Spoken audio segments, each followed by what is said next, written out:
Играш барем еднаш во денот на мобилен, компјутер или на конзола, така? Плюс се допишуваш. Се расправаш преку слушалки со другите? Нормално, имаш и свој кориснички профил преку кој се логираш. Но колку си заштитен? Не споделувај никакви лични информации на гейминг платформите. На овие платформи постојат скриени измами кои се многу софистицирани и затоа внимавај. Воедно, внимавај што и кому кажуваш. Фрустрациите во игрите може да се претворат во лични конфликти.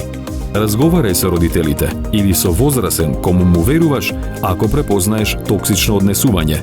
Отфрленоста и вознемирувањето на интернет може да има трајни и многу опасни последици во реалниот свет. Ниту еден квиз или игра не се поважни од твоите лични информации. Мисли пред да кликнеш, мисли пред да споделиш. Идентификувај ги злоупотребите, пријави, блокирај. Заштити се на интернет.